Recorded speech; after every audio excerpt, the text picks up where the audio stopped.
Parashat Balak. Parashat Balak. Nous allons commencer par relire un passouk que tout le monde connaît, chapitre 23, verset 21. Chapitre 23, verset 21, c'est à la page 922, ArtScroll.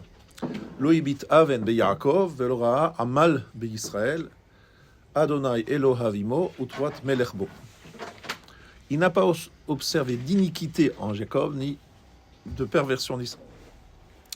Hachem, son Dieu, est avec lui, et l'amitié du roi est en lui. Utrat melech bo. Il y a, vous le savez, très important ce verset, Truat melech bo. La teroua du roi est en lui. Je rappelle que c'est un des versets utilisés, cités à Rosh Hashanah. Rosh Hashanah, lorsqu'on cherche les 10 psukim, les 10 versets pour parler de Malchuyot, de la royauté divine, un des 10 versets, c'est Truat melech bo. En plus, c'est aussi les versets de Malchuyot et en même temps de Shofarot. Voilà, donc ça c'est clair. Maintenant, Rabotai, je voudrais ici revenir sur quelque chose, peut-être que vous connaissez la première partie déjà. Dans ma Sechet Avoda Zara, Daf Dalet Amudbet, il y a un Tosfot qui dit que qu'est-ce que Bilam avait comme projet. Vous le savez tous, ça c'est écrit dans la Gemara, pas dans Tosfot déjà. Il avait comme projet de capter, parce qu'il avait cette capacité de capter le moment où Hachem se met en colère. Tout le monde le sait, c'est un instant très court. Et Tosfot demande comment est-ce qu'il pourra, en si peu de temps, faire une malédiction. C'est trop court. Le temps est très très court de la colère divine. Il avait prévu de dire le mot kalem. Le mot kalem, ça veut dire détruis-les. Kilayon, le chalot, de faire disparaître. C'est voilà ce qu'il avait prévu de faire. Et Akadosh Baruch Hu, qu'est-ce qu'il a fait? Il a transformé kalem en melech. Ça veut dire que c'est les mêmes lettres, mais dans un autre ordre. Kalem, on est passé à melech. C'est ça le sens de Truat melech bo. C'est en fait, on a changé Kalem en melech. Donc ça, c'est les mots de Tosfot dans Avoda Zara. Le même Kalem, c'est bon. Par rapport au... Ouais, c'est ça. Mais comme il a commencé... Bon, je sais pas, en tout cas, ça suffit. D'après Tosfot, ça passe. En tout cas, le danger, c'était l'instant où on aurait pu dire le mot Kalem, détruis-les. Maintenant, Rabotai, nous allons un peu approfondir. Essayer de comprendre quel est le sens de cette chose, mais au-delà de cela, le Rav David Cohen, Rosh Yeshivat Hebron, nous invite à revoir un autre verset dans Devarim, chapitre 23. Ça. Alors là, c'est quelque chose d'assez rare qu'on cite ce verset, et nous sommes dans Devarim, donc chapitre 23.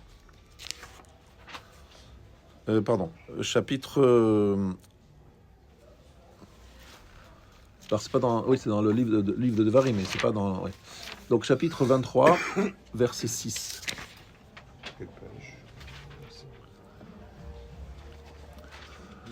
Page 1116. Donc à la page chapitre 23 dans Devarim, verset 6. Velo hava Adonai Elohecha lishmo al Bilam, vayafoch Adonai Elohecha lecha taklala livracha ki haevcha Adonai Elohecha. Dans le verset 6, il est écrit: mais Hachem ton Dieu n'a pas voulu écouter Bilam, et Hachem ton Dieu a inversé pour toi la malédiction en bénédiction, car Hachem ton Dieu t'aimait. Alors qu'est-ce qui est écrit dans ce verset?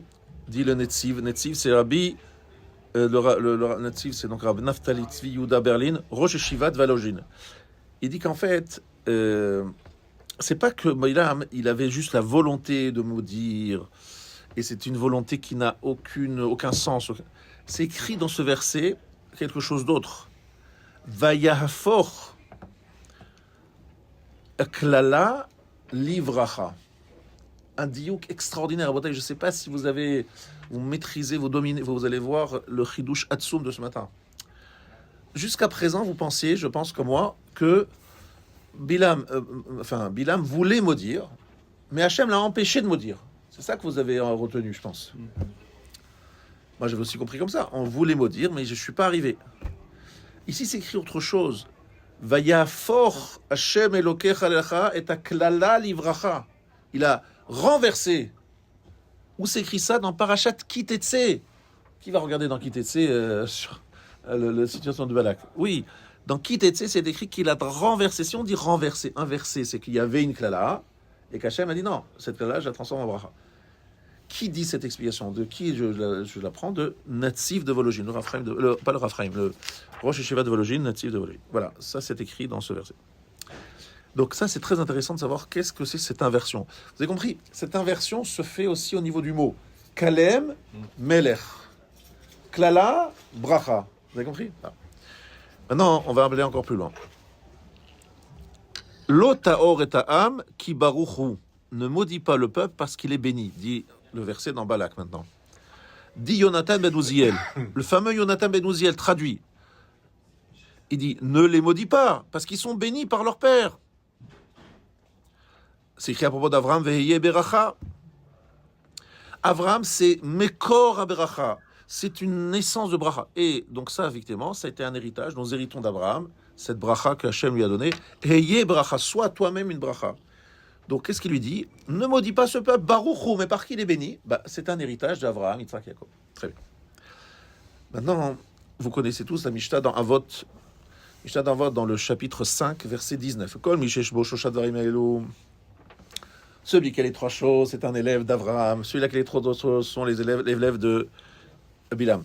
Alors, sachez que sur la compréhension exacte des trois choses citées, il y a pas, tout le monde n'est pas d'accord. Donc nous allons suivre le Gaon de Vilna.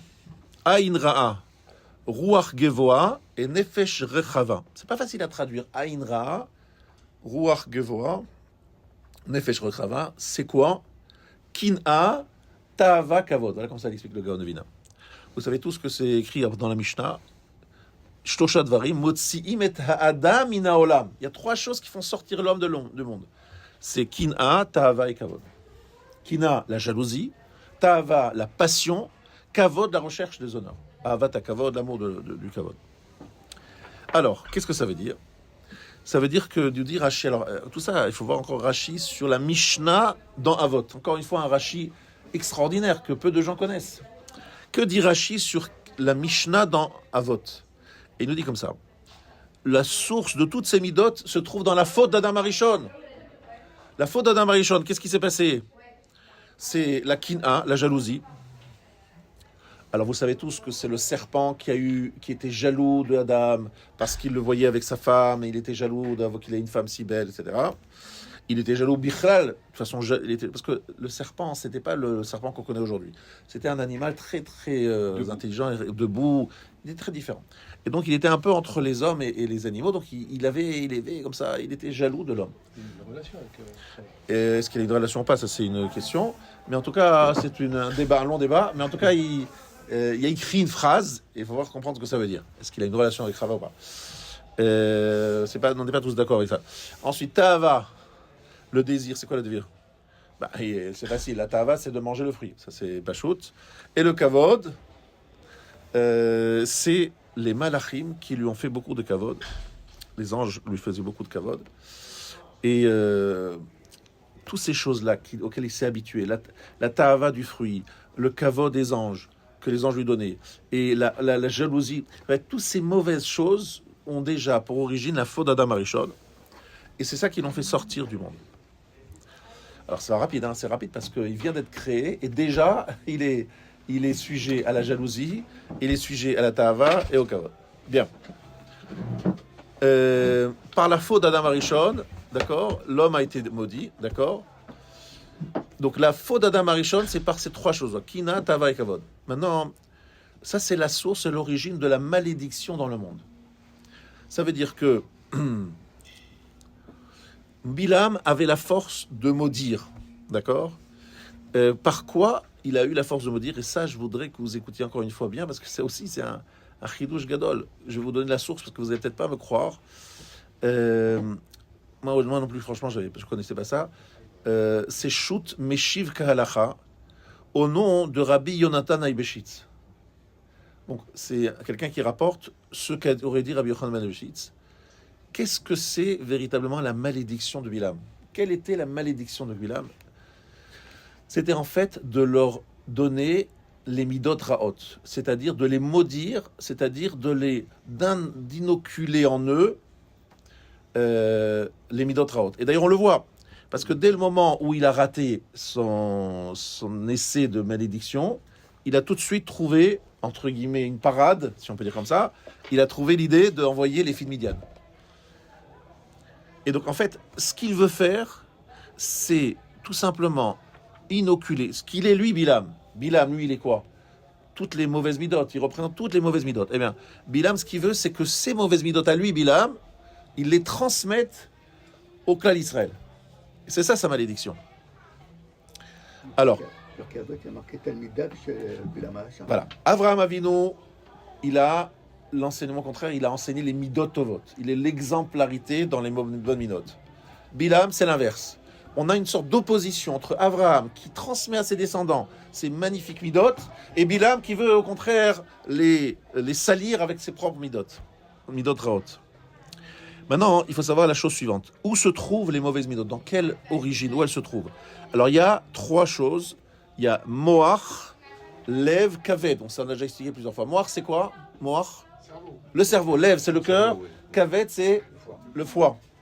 Donc, Moach, Lev, Kaved, Mem, Lamed, Chaf, Melech. Et Kalem, c'est quoi? C'est l'inverse. Kaved, Lev, Moach. Kalem, Melech. Qu'est-ce que ça veut dire? Ça veut dire qu'ici, il faut savoir qui va prendre le pouvoir. Voilà, la question est de savoir qui va prendre le pouvoir. Est-ce que c'est le Moach qui, lui, est propre? Dans le Lev et dans le Kaved, il y a les trois mauvaises midot. Kina, Tava et Kavod. Dans le Lev, dans le Kaved, il y a les trois mauvaises midot. Deux secondes. Et dans le Kalev, il y a dans le Kaved, il y a trois midot raot. Et ces trois midot raot qui sont Kina, Tava et Kavod, elles veulent prendre la maîtrise du Moach. Ça veut dire, j'ai des passions, je suis jaloux, je suis en recherche du Kavod. Il faut absolument que j'aille dominer le Kavod, le Moach. C'est quoi le Moach? C'est quoi le cerveau? Le cerveau, c'est justement ce qui va justifier et me laver. J'ai des mauvaises midotes, mais il faut que, en plus, je trouve des principes et des raisons pour justifier mon combat dans ces mauvaises midotes. Alors qu'est-ce que je fais?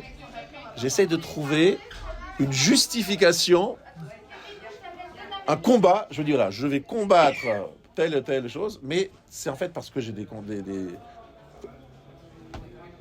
On va prendre un exemple très simple, comme ça vous allez voir de façon très concrète ce que ça veut dire.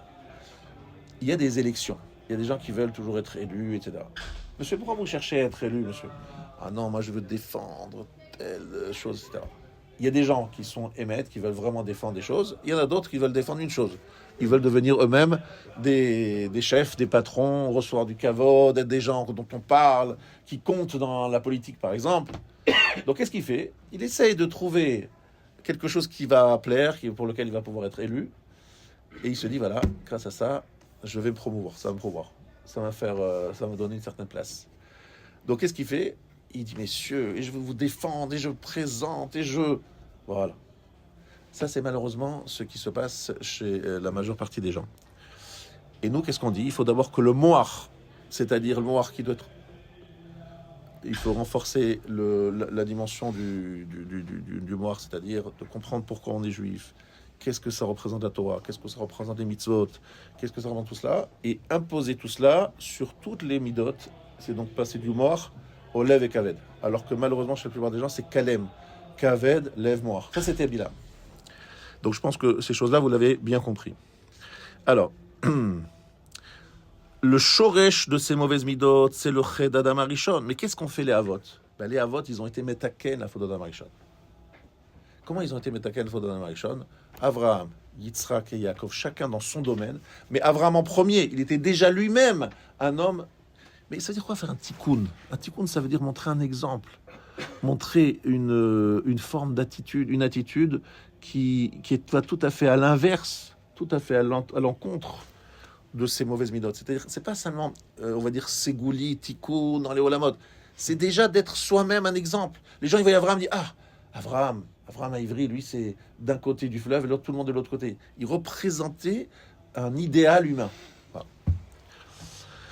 Maintenant, lorsque on dit que le Tosfot dit qu'il voulait dire le mot Kalem, vous avez compris qu'en disant le mot Kalem, il ne voulait pas seulement leur trouver un mot court pour pouvoir les maudire, c'est qu'il voulait imposer une forme d'être Chaf Lamed sur le même.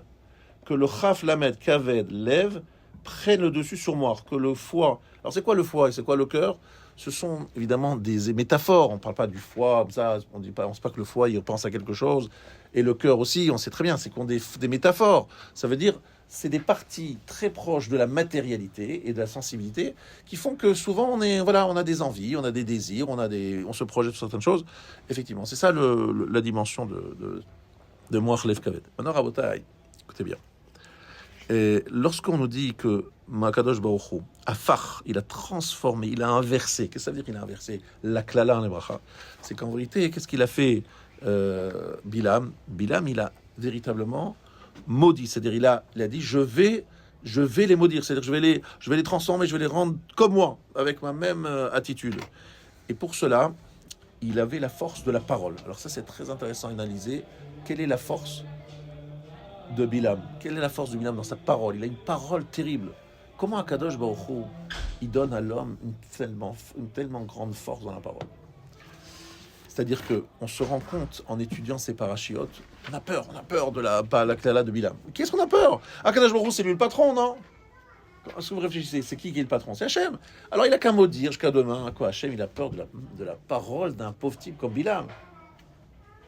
Et en fait, Akadosh Baruch Hu, il a voulu dire aux nations, je vous donne un être exceptionnel, qui a vraiment la force de la parole. Pourquoi? Parce que vous me reprochez à moi, Akadosh Baruch Hu, d'avoir privilégié le peuple juif. Leur avait donné un homme comme Moshe qui a une parole créatrice, etc. Je vais vous montrer quelque chose de très intéressant. Je vais donner une force incroyable à la parole d'un homme qui s'appelle Bilam. Je vais lui donner une compréhension incroyable de ce qui se passe dans les Olamot Ha'ilonim à Bilam. Et vous allez voir ce que ça va donner. Ça donne quoi? L'homme le plus vil et le plus terrible, c'est quand même bizarre. La connaissance d'Hachem de Bilam le rend le plus pourri des hommes.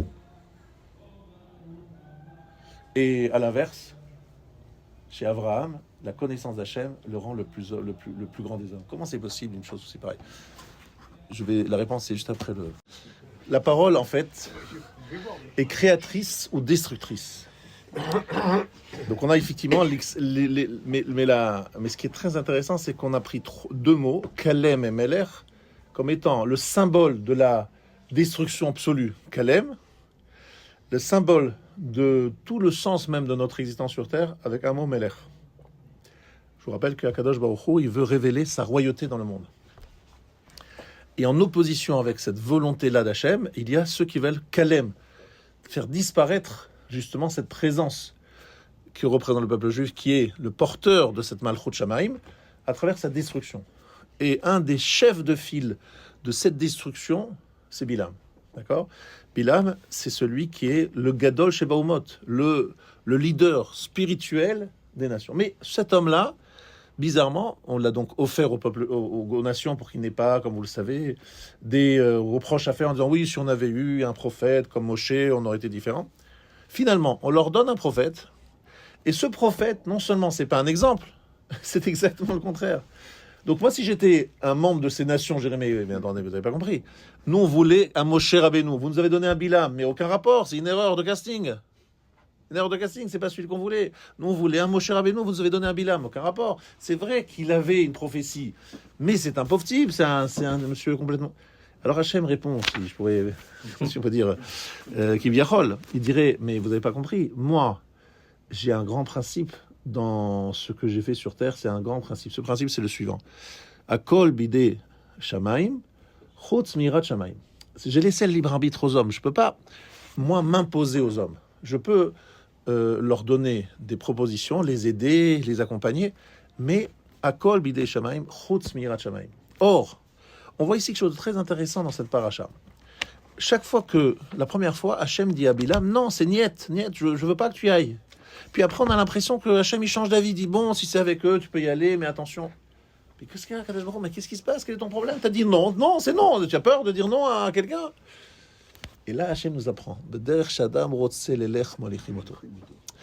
Si Bilam, il veut tellement aller me dire, je vais l'accompagner, je vais le laisser aller, pour rappeler ce principe qu'Akadosh Baruch Hu ne s'impose pas.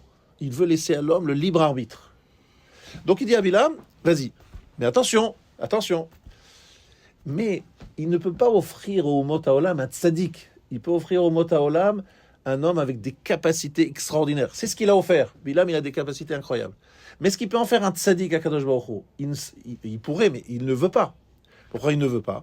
Parce qu'il a décidé que ça ne serait pas dans ce monde. Il faut qu'il y ait la notion de Melech. Allez, là, j'arrive à quelque chose d'extraordinaire. C'est quoi Melech? Melech, par définition, dit le Gaon de Vilna, c'est un homme, c'est un roi, c'est-à-dire un roi, mais non pas un tyran. C'est ça qu'il ajoute le Rav, le Gaon. Qu'il Adonai Hamelucha ou Moshel Bagoim. Hachem est Melech, mais il domine les peuples. C'est quoi Moshel? Moshel, ça c'est un tyran.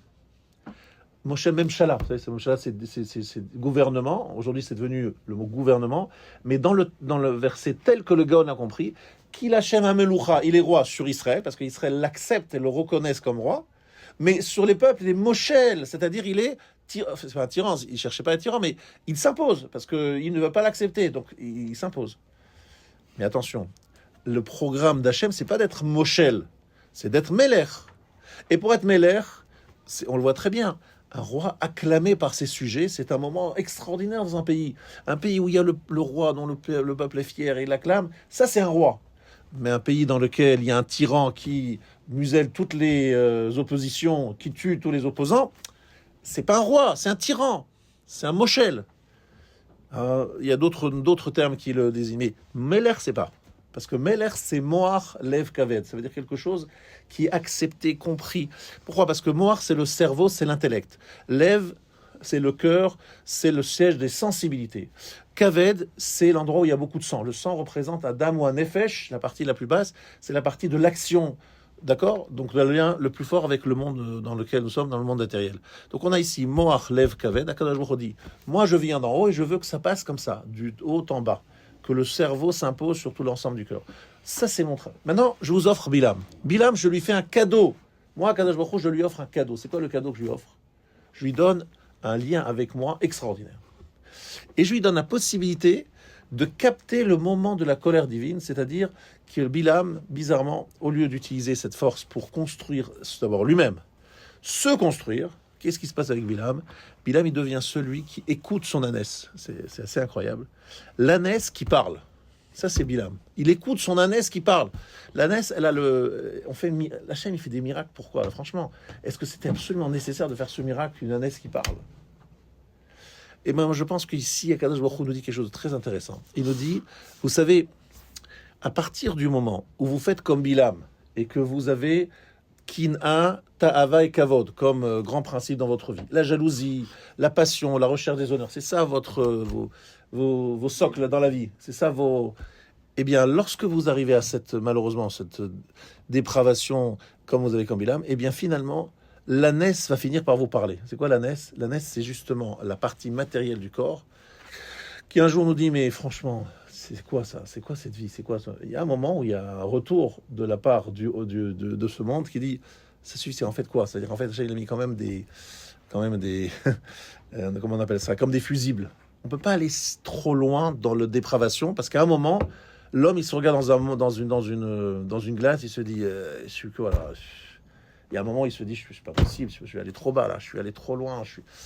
L'ânesse parle, c'est la partie ânesse, la partie du chomer qui est en nous, elle commence à dire, mais stop, ça suffit, jusqu'où tu vas aller, mais dans quoi tu vas? Une sorte de rébellion, une sorte de... Le corps, il n'accepte pas d'aller trop loin dans la dépravation. Il y a des limites. Et que les limites, elles ont été mises par l'ânesse qui parle à Bilam, en disant, Bilam, arrête de me frapper, pourquoi tu me frappes? Il dit, il essaie de s'expliquer, puis après, elle lui dit, mais tu veux détruire un peuple qui respecte la mitzvah de Shalosh Regalim, les 3 fêtes. Les 3 fêtes de pèlerinage, ces 3 fêtes sont des 3 fêtes qui montrent l'attachement du clan Israël à une relation avec Hachem, mais une relation avec Hachem dans laquelle il y a des rendez-vous. Il y a 3 rendez-vous où le peuple juif, pendant ces 3 rendez-vous, se construit spirituellement et duquel il prend toute sa force pour être le peuple élu. Eh bien, toi, Bilam, tu as une relation avec Hachem au quotidien. Et qu'est-ce que tu deviens? Tu deviens le pire des individus, la pire espèce. Pourquoi? Parce qu'écoutez bien ce que je vous apprends au niveau de la psychologie humaine. Lorsque quelqu'un a une vision du vrai, mais qui n'arrive pas à adhérer à cette vision, à ce émettre, comment il réagit? Pour se protéger, quelque part, il se rebelle, il se dit, voilà, je vois la vérité, je vois quelque chose de très grand, mais je pense ne pas pouvoir accéder à cela. C'est quelque chose de trop élevé, je n'y arriverai pas, c'est trop élevé, trop lointain pour moi. Qu'est-ce que je fais dans ces cas-là? Ben, je fais dans le sens inverse. Pourquoi? Pour en fait, quelque part, me dire, bon, de toutes les manières, vous savez, lorsqu'on met la barre très très haut, vous connaissez tous ça, on a tous ce problème. On met la barre très très haut, à un moment, on se dit, bon, on n'y arrivera jamais. Et puis, si c'est faire pour moins que ça, si c'est pour moins que ça vaut pas la peine. Vous voyez, cette phrase, moins que ça vaut pas la peine. Soit on arrive très haut, parce que je suis tellement admiratif de ce niveau très élevé. Donc, Bilam, il voit Hachem, donc il voit la shlemut, il dit, mais quel rapport entre Hachem et moi? Moi, je suis un être de chair et de sang, je suis aucun rapport. Donc, quelque part, il se relâche totalement, se disant finalement qu'il va utiliser Hachem, c'est incroyable, c'est parce que là c'est pire, sa relation avec Hachem, il va l'utiliser à des fins tout simplement de kavod, d'honneur et d'argent. Qu'est-ce qu'il fait, Bilam? Il monnaie. Vous voulez que je maudisse? Il faut payer cher, attention, hein. Il faut payer très cher pour pouvoir bénéficier de nos services. Quoi? Toi, l'homme de Dieu, tu fais payer tes services pour maudire et détruire des gens. Mais c'est une catastrophe. On te donne une bombe nucléaire dans les mains, et au lieu de l'utiliser comme pour faire peur à des régimes totalitaires, et c'était ça le but de la bombe nucléaire, tu veux vraiment l'utiliser pour exploser, pour tuer des gens. C'est pas possible. Et Bilam Aracha, il dit non. Moi, je vois que c'est trop loin. Qu'est-ce que je fais? Je démissionne des ambitions d'élévation spirituelle, et au contraire, je suis un être humain qui parle à Dieu, mais qui vit une vie de dépravation. Et après, je justifie ma dépravation devant mon ânesse en essayant de lui expliquer que je fais ci pour cela. Mais en fait, tout ça, c'est que un moyen de se laver le cerveau, c'est d'essayer de se laver la conscience. Et ça, c'est mamash kalem dans le sens kaved, lève moach. Il faut que le moach, le cerveau, il enregistre et il explique et il justifie l'injustifiable. L'injustifiable, il doit justifier l'injustifiable. C'est ça son rôle, le moach. C'est-à-dire que Bilam, il a en plus des explications, des sens, il est là en train de parler. Mais il est admiratif, c'est ça qui est incroyable. Il est admiratif du peuple juif et en même temps, il veut les détruire. Eh bien, ça ne vous fait pas penser à quelque chose, ça? C'est qu'en fait, depuis le don de la Torah, ce qui se passe dans le monde, c'est exactement ça. C'est que nous sommes les personnes à effacer de la terre parce que nous dérangeons. Et nous dérangeons parce que nous, justement, nous montrons que devant la connaissance de Dieu, on peut s'élever et devenir des grands hommes, créer des grands hommes, des hommes capables de maîtriser ces trois choses: la jalousie, la recherche des honneurs et la tava. On le démontre. Et ça dérange tout le monde. Parce qu'on est dans un monde aujourd'hui où on veut justifier l'injustifiable. C'est-à-dire, on veut dire, ah oui, c'est très bien d'avoir une vie un petit peu libre au niveau des mœurs. C'est une très bonne chose. On le justifie, on encourage. On dit, mais c'est bien, c'est progressiste, c'est être vraiment avancé, c'est l'avancée de la société. C'est dingue de voir ça. Hein. C'est quelque chose qui est une pure dépravation et présenté comme une sorte d'avancée de la modernité. Incroyable ça. Après, pour des raisons donc électorales et pour se faire élire, d'accord, on a le droit à plein de choses qui sont contraires à la morale. Vous n'avez pas le droit de parler de n'importe qui, n'importe quoi, sous couvert. On est dans un pays démocrate, monsieur. C'est la liberté de la parole, monsieur. Vous voyez, tous ces arguments qui s'amoncellent aujourd'hui, et nous, on prend ça comme argent comptant. Oui, ils ont raison, c'est vrai. On rentre dans une logique de moach qui vient enregistrer qu'avait d'élèves. Tout ce que le qu'avait d'élèves voulait faire, sauf qu'on trouve des justifications à l'injustifiable.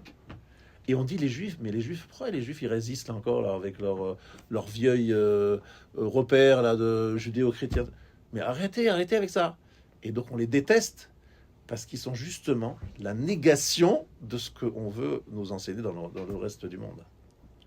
On dérange, on gêne, parce que on est justement ceux qui montrent que finalement, non, c'est pas comme ça qu'il faut vivre. Il y a une autre façon de vie. On peut vraiment grandir, on peut vraiment s'élever. Et ça dérange. Donc ça crée de la haine incroyable. Tant que le peuple juif est là, ont le sentiment de la nation, quelque part, leur conscience n'est pas totalement libre. Eux, ils ont refusé la Torah, alors que nous, on l'a acceptée d'emblée. Et ça dérange. Et c'est pour cela, qu'est-ce qu'on fait? On met les projecteurs sur Tzahal, par exemple, et sur le gouvernement israélien actuel, en disant, mais c'est des génocidaires, c'est des hommes, c'est des monstres, c'est des hommes... On montre ça pourquoi? Mais quel intérêt de faire ça? Et pourquoi on ne le fait pas avec d'autres? Parce que nous, on gêne, le peuple juif gêne. Donc on a tout intérêt à démontrer que le peuple juif est un peuple perverti, qui est dans le faux, qui est dans la recherche des trois choses dont je viens de parler, de manière à ce que les non-juifs qui n'ont pas reçu la Torah peuvent dire, mais vous voyez, ils ont reçu la Torah, regardez ce qu'ils sont devenus. Donc c'est pas possible. Donc notre système à nous, qui est un système de progressiste et moderne, etc., est le bon système, parce que nous, on ne fait pas ce qu'ils font. Nous, on protège les opprimés, on protège les immigrés, on protège les pauvres gens qui se noient dans le truc. Bref, voyez, on rentre dans une logique incroyable qu'on appelle aujourd'hui le wokisme, un peu, entre autres, pas seulement, etc. Mais c'est impressionnant de voir comment c'est devenu une chita, une sorte de... Et en vérité, c'est kalem, c'est un du mot kelima qui veut dire la honte. C'est honteux. Mais eux, kalem, leur but, c'est de détruire le melech, la dimension de Malchut. Donc tout est dans ces deux mots, Malchut et kalem. Shita, Shitim. Shita et Shittim. Shittim, ce sont des Shita, c'est une... Shita aussi, c'est une... Voilà, exactement. Les bois de Shittim. Exactement. Ouais, on dit que Etse Shittim Omdi. Mais ça, c'est encore un autre sujet, c'est la fin d'un paracha. Mais cette paracha, lorsque je vous dis, je pense qu'elle est extrêmement intéressante de remarquer combien elle est moderne, elle est très très moderne. Bilam veut maudire. Parce que finalement, ça le dérange, le peuple juif. Parce que lui, il n'a pas réussi dans son face-à-face à Dieu à réussir à être un Moshe Rabbeinu. Il va entraîner tout son peuple, tous les gens qui le suivent, en disant, voilà, et eux, c'est des pourris aussi. Hein, vous savez, Moshe Rabbeinu, c'est des pourris, c'est des... Et comment on le prouve que c'est des pourris? En envoyant les filles de Midian, vous voyez, qui craquent. Mais comment ils ont craqué avec les filles de Midian? Vous savez, moi, j'ai dit ça chaque année, mais j'aime bien le répéter, j'adore cette Torah. Pour moi, ça se fait qu'il a eu cette idée, c'est qu'il s'est dit, voilà, pendant toute cette période, j'ai essayé de capter la colère divine. C'est quoi la colère divine? C'est qu'Hachem, de temps en temps, et malheureusement cette année, on l'a bien vu, il envoie des messages un peu désagréables, en disant, je suis là, hein, attention, et attention, Midatadin, ce qu'on appelle Midatadin. Tous les jours, Akadosh Baruch Hu, il met un petit peu de Midatadin dans le monde pour que les gens se retiennent. Sinon...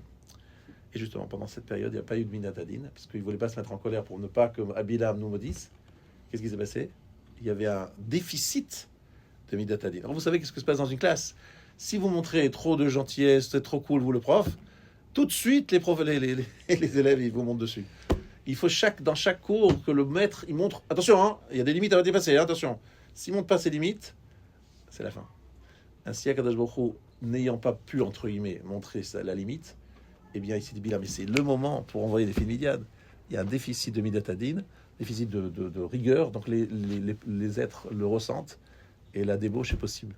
À aucun autre moment, on n'aurait pu obtenir ce résultat terrible de Bilam. Voilà, Rabota, quelques éléments. Shabbat Shalom à tous.